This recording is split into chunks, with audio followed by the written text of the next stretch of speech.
언제나 필승! 네, 반갑습니다. 필승입니다. 자, 오랜만에 중국 주식을 이제 한번 분석해 드리려고 합니다. 이번에 분석해 드릴 기업은 항서제약입니다. 뭐 아시는 분들은 다 아실 거라고 보고 있어요. 특히나 우리 한국인들, 우리 국민들이 이 중국 주식 중에서는 이 항서제약을 이제 가장 좋아하는, 가장 투자하기에 선호하는 그런 기업 중에 하나죠. 최근 들어서 이제 7월에 2분기 실적을 발표하면서 생각보다 이런 성장률이 나오지 않았기 때문에 주가가 조정을 지속적으로 보이고 있습니다. 그런데 지금부터는 지금 3분기 실적을 확인했고 지금부터는 좀 관심권에 둘만한 그런 시기가 아닌가 이렇게 보고 있습니다. 일단 항소제약의 특징 중에 하나가 중국의 단연코 1등 제약 바이오 제약 기업이죠. 중국 상해 증시에서도 시가총액이 12위에 머물 만큼 굉장히 대형주에 이제 속하는 그런 기업 중에 하나입니다. 다만 이번 코로나 사태로 인해서 중국 증시가 굉장히 많이 빠졌죠. 특히 그 중에서는 중국의 대형주들의 그런 주가 폭락도 대부분 40% 이상, 50% 이상 이렇게 빠지는 기업들이 대부분이었습니다. 근데 항소제약 같은 경우는 얼마 빠지지 않았어요. 빠져봤자 한 20% 내외로 빠지면서 굉장히 강력한 하방 지지력을 보인 기업 중에 하나입니다. 그 이후에 다시금 매우 빠른 속도로 주가를 되돌렸고 그 이후에 또 다시 이제 실적이 나오면서 다시 한 번 더 우리에게 기회를 주는 것이 아닌가 개인적으로 이렇게 보고 있습니다. 물론 제 모든 영상은 매도 추천 아닌 거 다들 알고 계시죠? 일단 항소제약의 특징 중에 하나가 이 항암제에 대한 매출이 매년 30% 이상씩 5년 내내 꾸준히 성장하고 있다는 점인데 제가 이것보다 조금 더 이제 주의 깊게 보는 것이 PD-1 그러니까 면역 항암제를 성공적으로 내놓고 있다는 거예요. 대표적인 혁신제약사로 다시금 탈바꿈하고 있다는 겁니다. 최근 5년 동안 20% 이상의 이런 성장세를 보였음에도 불구하고 여전히 혁신적인 면역 항암제라던가 혹은 항암제를 내놓으면서 다시 한 번 더 퀀텀 점프를 할 수 있는 그런 기업으로 이제 탈바꿈되고 있다. 이렇게 보시면 될 것 같아요. 그런데 이런 성장주이기 때문에 그렇다고 해서 배당이 없느냐? 그것도 아닙니다. 배당률이 주식까지 다 포함해서 20%가 넘습니다. 1년 배당률이 20%가 넘어요. 그만큼 이 중국 증시에서는 가장 우량한 배당 성장주다. 이렇게 생각하시면 될 것 같습니다. 다만 이제 올해 들어서 코로나 사태로 인해서 실적이 많이 꺾였죠. 물론 그렇다고 해서 마이너스 성장을 한다거나 혹은 실적이 유지된다거나 그런 것은 아니고 약간 15% 정도의 성장세를 보이고 있습니다. 사실 제약 바이오 업체이기 때문에 이 코비드 사태가 그다지 큰 영향을 끼치지 않은 것도 있지만 그럼에도 불구하고 이 항서제약의 대부분의 매출, 대략 한 40%의 매출은 수술할 때 사용하는 마취제와 그리고 건강 진단할 때 사용하는 조영제로 구성되어 있습니다. 그런데 이번 코비드 사태로 인해서 중국의 지금 거의 대부분의 병원들이 수술이 멈췄죠. 술도 멈추고 건강진단도 이제 멈춰지면서 항소제약의 매출 성장에 타격을 줄 수밖에 없었습니다. 다만 그럼에도 불구하고 이익률이 여전히 높게 나오고 있고 특히 올해 들어서도 이제 암 환자에 대한 그런 치료가 많이 늦춰졌음에도 불구하고 항암제에 대한 상승세가 30%를 넘길 것 같습니다. 제가 지금까지 판매량을 보고 항암제에 대한 판매額을 봤을 때 충분히 올해 코비드 사태로 인해서도 30% 이상의 성장세가 나올 것으로 이제 보이고 있고요. 특히 항소제약 같은 경우는 올해 굉장히 좀 어려웠죠. 매년 20% 이상씩 성장하는 기업이 10%, 15% 정도 성장하는 그런 과정에서 오히려 스톡 옵션을 늘렸습니다. 그리고 R&D 비중을 2배로 늘렸어요. 2배로. 작년 대비해서 2배로 급등시켰습니다. 그만큼 이 항서제약 쪽에서도 지금의 위기는 결국 한 번 더 퀀텀 접할 수 있는 발판이 될 수 있다라고 이제 판단을 하고 있는 것 같습니다. 특히나 이런 항암제에 대한 매출 성장세가 뚜렷하다는 점, 그리고 미국의 FDA 3상을 진행하고 있는 이런 파이프라인만 10개 내외가 된다는 점 하더라도 결국 이러한 경쟁력은 대부분의 바이오 기업들이 그렇습니다. 이런 경쟁력은 결국 인재에서 나오는 건데요. 이런 핵심 인력들에 대한 그런 복지라던가 혹은 뭐 임금이라던가 이런 것뿐만 아니라 결국 이 스톡 옵션을 지급함으로써 이 핵심 인력들이 다른 기업으로 가지 않도록 묶어놓을 수 있는 그런 최선의 방안을 지금 마련하고 있는 점도 제가 봤을 때는 이러한 성장세, 그러니까 기업의 경쟁력을 유지할 수 있는 굉장히 좋은 방안 중에 하나가 아닌가 이렇게 보고 있습니다. 참고로 이 스톡 옵션 같은 경우도 핵심 인력 약 1000명에게 스톡 옵션을 매년 지급하고 있습니다. 매년 지급하고 있기 때문에 그런 부분에 대한 가치 창조를 이 직원들이 주인의식을 갖게 함으로써 함께 해 나가고 있는 기업 중에 하나가 아닐까 이렇게 보고 있습니다. 물론 이 항소제약에 대한 의구심을 가지고 계신 분들 혹은 항소제약을 이제 숏을 쳐야 된다는 분들 이런 분들의 입장을 좀 보면은 결국 이 고평가라는 거죠. 고평가. 참고로 올해 예상으로 PER이 70 정도 됩니다. 70. 내년도는 55 정도 되는데 결국 PER이 70 정도라는 것은 꽤나 고평가로 작용할 수 있습니다. 특히 시가총액이 80조 원 가까이 되는 기업이 중국에서 12등의 시가총액을 유지하고 있는 기업이 PER이 70 정도 된다는 것은 상당히 고평가 영역으로 치부할 수 있다고 보고 있어요. 다만 이 바이오 제약 기업의 특성상 결국 이러한 부분이 꽤나 나타나고 있는 것은 어떻게 보면 당연하다고 볼 수 있죠. 특히 이런 중국인들의 의료 지출, 이제 의료 지출이 5%가 채 안 된다는 점을 봤을 때 보통 현지인국 기준으로 20%가 넘습니다.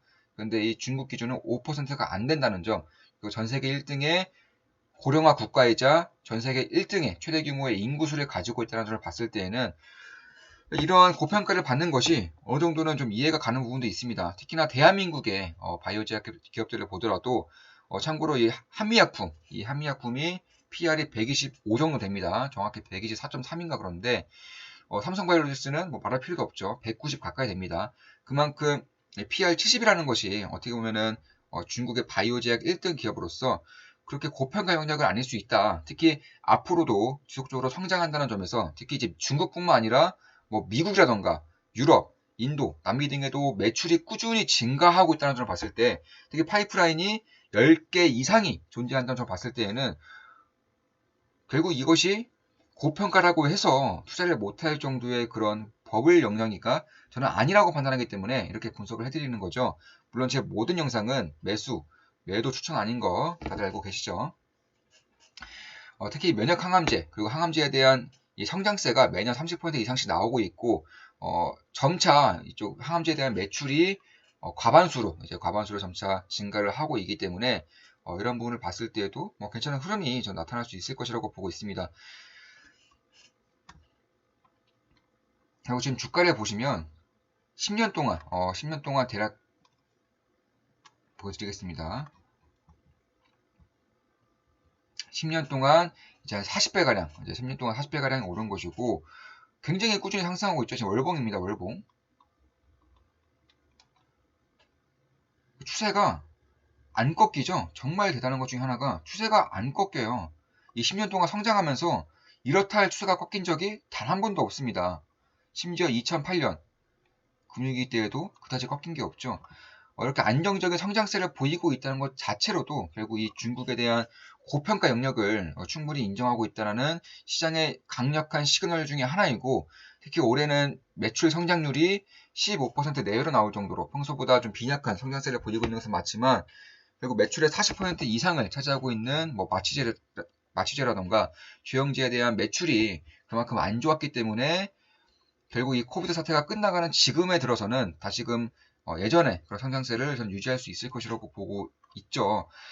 특히 중국 주식의 이제 중국 상해 증시 기준으로 중국 주식의 이제 시가총액 기준을 봤을 때 1등부터 10등까지가 대부분이 술 아니면 은행이에요. 술 은행입니다. 대부분이. 그리고 석유 기업도 있고요. 아니면 식음료, 해천미업이죠. 그래서 기주모터주, 뭐 공상은행, 뭐 중국인수보험, 오량액, 뭐 평안보험, 페트로차이나 이런 좀 어떻게 보면 3차 산업혁명에서 가장 큰 수혜를 받았던 이러한 기업들이 대부분을 차지하고 있고 지금같이 4차 산업혁명에서는 저는 이러한 기업들보다는 뭐 바이오 기업이라든가 혹은 IT 기업, 플랫폼 기업 이런 기업들의 주가 향방이 저는 훨씬 더 중요하다고 보고 있어요. 다만 이 텐센트라던가 알리바바와 같은 IT 플랫폼 대형 기업들은 이 중국 증시에는 상장되어 있지 않죠. 상해 증시에 상장되어 있지 않기 때문에 여기에 목록에는 빠져 있는 것이고요. 그 반면에 이제 항서제약 같은 경우는 바이오 제약을 이제 대표하는 기업으로서 여전히 시가총액 12위에 머물고 있다는 점, 그리고 항서제약보다 더 큰 시가총액 더 큰 기업들의 대부분이 이미 좀 구시대적인 그런 은행이라던가 혹은 보험, 석유 이쪽 관련된 기업들이 대부분이기 때문에 그런 부분에 대해서는 결국 시가총액이 점차 변동한다고 봤을 때 이 항소제약의 시가총액이 더 올라갈 것인가 혹은 여기서 더 떨어질 것인가에 대한 의문점은 어느 정도는 저는 가지고 있어야 된다고 보고 있어요.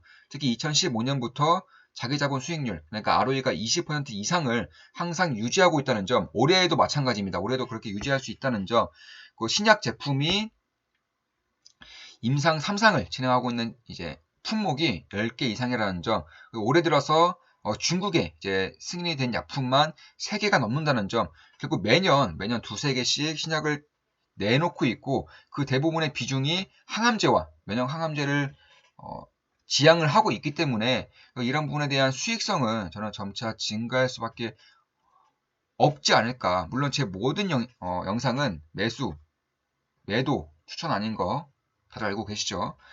그렇기 때문에 앞으로도 중국의 고령화는 계속될 것이고 결국 5년 뒤 기준으로 2025년 기준으로 전 세계 최고의 고령화 기업은 중국이 될 수밖에 없다라는 그런 인구 자료 통계라던가 분석 자료가 넘쳐나고 있습니다. 그만큼 이 바이오 제약, 중국의 바이오 제약에 대한 기대만큼은 저는 저버려서는 안 된다고 보고 있고 그 중에서 물론 중소형주들 아니면은 CRO, CMO 이런 기업들에 대한 투자도 이제 영위해 볼 수 있겠지만 이 항소제약 역시나 굉장히 안정적인 그런 투자 포트폴리오가 될 수 있다. 이게 저 같은 경우는 이미 우시앱텍이라는 기업을 투자하고 있고 수익을 내고 있지만 우시앱텍 외에도 그러니까 CRO라던가 CMO 같은 그런 바이오 제약 전방위적인 성장에 투자하는 그런 기업들 외에도 이 개별 기업 중에서도 이 항소제약만큼은 저는 꾸준히 관심을 둬야 한다라고 보고 있습니다. 따라서 물론 매수매도 추천 아니지만 조금 더 관심권에 둘 만한 그런 가격대를 말씀드리면 저는 지금도 괜찮다고 보고 있어요. 지금도 실적 성장세에 기반한 그런 하락이 이어지고 있는데 결국 이 코비드19 사태가 끝날 때 이 마취제와 조영제에 대한 매출이 점차 다시 올라올 때에는 저는 예년과 같은 그런 성장세를 유지할 가능성이 굉장히 크다고 보고 있고요. 특히 올해 들어서 R&D 비중을 2배가량 늘린 이유는 그만큼 자신감에 있고 중국에 대한 바이오 제약에 대한 인식이 안 좋았던 건 사실이지만 이 항소 제약을 필두로 점차 미국의 FDA라던가 혹은 유럽 시장 아니면 남미 시장, 인도 시장 이런 거대한 시장들을 뚫고 있는 상황이기 때문에 여기에 기반한 그런 자신감이 아닌가 저는 이렇게 판단을 하고 있습니다. 따라서 지금 가격대도 굉장히 괜찮은 가격대라고 보고 있습니다. 조금 더 보수적으로 봤을 때 결국 이 라인 때 결국 85달러 라인 때부터 아니다 85달러가 아니죠 85위안 라인 때부터 68위안 라인 때까지가 저는 관심권의 두 개는 굉장히 보수적인 그런 가격대 중에 하나다라고 개인적으로는 그렇게 판단을 하고 있습니다. 자 여기까지 이제 항소제약에 대한 분석이었고 중국이라는 거대한 국가 자체가 고령화 사회로 빠질 수밖에 없는 그런 상황에 놓여져 있는 상황이기 때문에 중국의 바이오 제약 기업들에 대한 관심은 꾸준히 가져야 되는 것이고요. 그중에서도 압도적인 경쟁력을 가지고 있는 항소제약만큼은 꾸준히 지켜볼 필요가 있고 특히나 항소제약을 분석을 하면서 다른 기업들에 대한 약품과 파이프라인도 함께 분석할 수 있는 그런 기회가 저는 반드시 온다고 보고 있습니다.